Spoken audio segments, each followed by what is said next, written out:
atau kejadian ikutan pasca imunisasi adalah semua jenis gangguan kesehatan, baik fisik atau psikis, yang timbul pada saat atau setelah imunisasi dilakukan.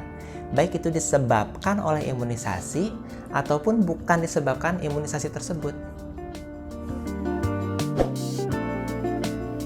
Kebanyakan KIPI sifatnya ringan, seperti nyeri di tempat penyuntikan atau demam setelah imunisasi. Misalnya, rasa nyeri di tempat penyuntikan. Ini dialami oleh 1 dari 4 orang yang menjadi relawan uji klinis fase 1 dan 2 vaksin Sinovac. 1 dari 4. Tapi ini wajar dan sebenarnya menunjukkan kalau vaksinnya bekerja. Nah, KIPI yang serius dalam arti menyebabkan sakit berat, memerlukan perawatan di rumah sakit, mengancam nyawa atau bahkan berakibat kecacatan atau kematian juga bisa terjadi, tapi sangat jarang.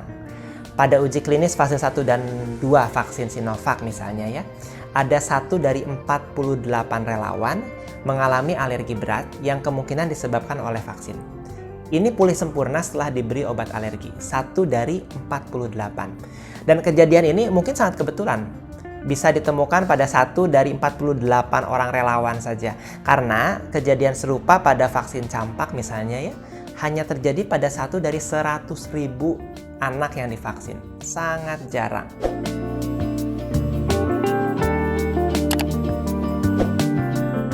Yang penting untuk diperhatikan, KIPI bisa saja tidak berkaitan dengan imunisasi.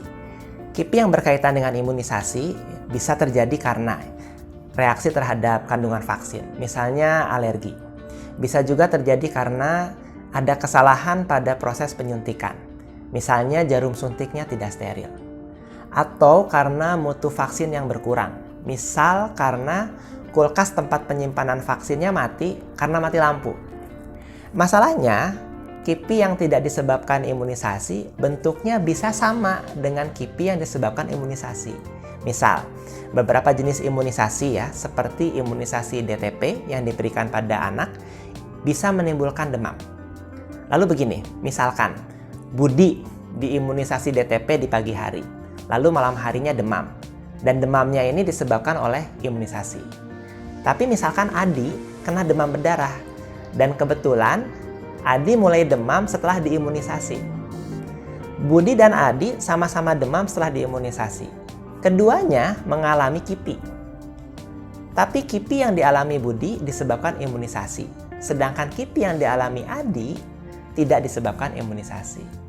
KIPI yang tidak berkaitan dengan imunisasi bisa saja sering terjadi. Misalnya, kalau program imunisasi dikerjakan bersamaan dengan musim demam berdarah, bisa banyak peserta imunisasi yang mengalami demam setelah imunisasi. Tapi karena yang bersangkutan kena demam berdarah. Imunisasi sangat aman. Tapi betul, imunisasi bisa menimbulkan KIPI. KIPI yang berat atau serius bisa, tapi sangat jarang terjadi. Kebanyakan KIPI sifatnya ringan, akan hilang dengan sendirinya, atau dapat ditangani sendiri di rumah. Misal, nyeri di tempat penyuntikan bisa dikompres dingin, atau demam setelah imunisasi. Bisa minum obat penurun panas.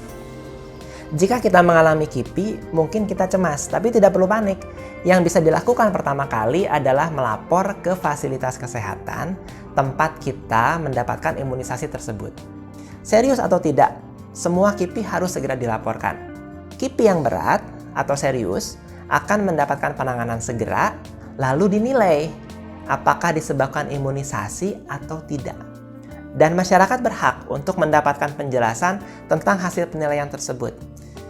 Nah, karena kita menginginkan vaksin yang aman, semua informasi tentang KIPI akan digunakan untuk memastikan dan meningkatkan keamanan imunisasi. Termasuk misalnya ya, menarik vaksin yang menyebabkan KIPI serius dari peredaran. Tapi ingat, tidak semua KIPI disebabkan oleh imunisasi.